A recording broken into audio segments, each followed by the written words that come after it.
सतपाल भाई, भारत आह्वान का आपने ऐलान किया है, कब भारत बंद होगा और क्यों आपको यहाँ तक इस तरह का फैसला लेना पड़ा?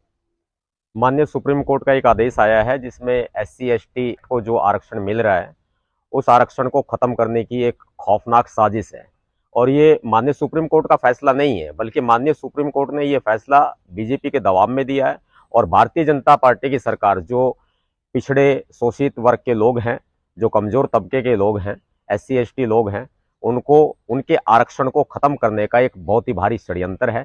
बीजेपी डायरेक्ट सीधे ये फैसला नहीं ले सकती थी, इसलिए उन्होंने सुप्रीम कोर्ट का सहारा लेकर इस तरह का फैसला लिया है।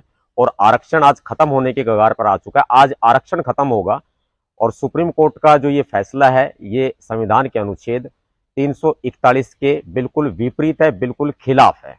महामहिम राष्ट्रपति जी को अनुसूचित जाति जनजाति की सूची तैयार करने का अधिकार है और उनको आरक्षण देने का अधिकार है, जबकि अनुच्छेद 341 के खिलाफ जा करके माननीय सुप्रीम कोर्ट ने यह फैसला सुनाया। ये फैसला ही नहीं, एक तरह से बीजेपी का फरमान है।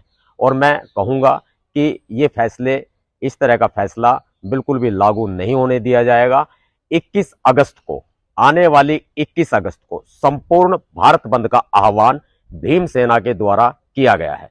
मैं तमाम दलित संगठनों, बहुजन संगठनों, संस्थाओं, बुद्धिजीवी वर्ग और संविधान प्रिय लोगों से अपील करता हूं कि आप 21 अगस्त भारत बंद को सफल बनाएं और इस फैसले को बिल्कुल भी लागू ना होने दें। हमारा ये भारत बंद पूरे तरह से शांतिप्रिय होगा और सिर्फ हम संविधान के अधिकारों को बचाने के लिए, संविधान के अधिकारों के तहत इस भारत बंद को करके दिखाएंगे। कश्मीर से लेकर कन्याकुमारी तक पूरा भारत बंद किया जाएगा। अगर इसमें तमाम कैटेगरी बंद की है तो भीम सेना को क्या दिक्कत है? क्योंकि एससी लोगों को ही आरक्षण मिल रहा है, पहले भी अभी भी। जो जिनको नहीं मिला उनको मिलता है, तो उसमें नुकसान क्या है?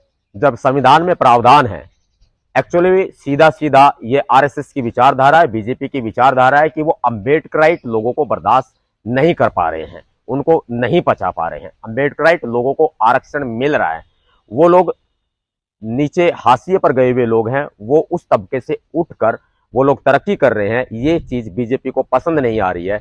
और हमारा भाईचारा, जो कि अनुसूचित जाति जनजाति में जितनी भी जातियां आती है, हमारा भाईचारा मजबूत है और कायम है। हमारे अंदर अंग्रेजों की नीति की तरह से आरएसएस और बीजेपी ने फूट डालो राज करो की नीति अपनाई है। और ये फूट डालो राज करो की नीति नहीं चलेगी। जब अनुसूचित जाति जनजाति एक सर्टिफिकेट बनता है और उसके आधार पर सभी जातियों को, जो अनुसूचित जाति जनजाति में आती हैं, उनको जब आरक्षण बराबर मिलता है, तो ऐसी क्या जरूरत आन पड़ी थी जो इन लोगों के बीच में बंटवारा कर दिया गया। अब हमें बांटकर, हम लोगों की एकता बर्दाश्त नहीं हुई बीजेपी के, इसलिए हमें बांटकर हमारे ऊपर फूट डालकर राज करने की नीति अपनाई जा रही है। और आरक्षण बचाया जाएगा, आरक्षण खत्म नहीं होने दिया जाएगा, किसी भी कीमत पर खत्म नहीं होने दिया जाएगा। भीम सेना का खुला आह्वान है, 21 अगस्त संपूर्ण भारत बंद। बंद का मतलब बंद।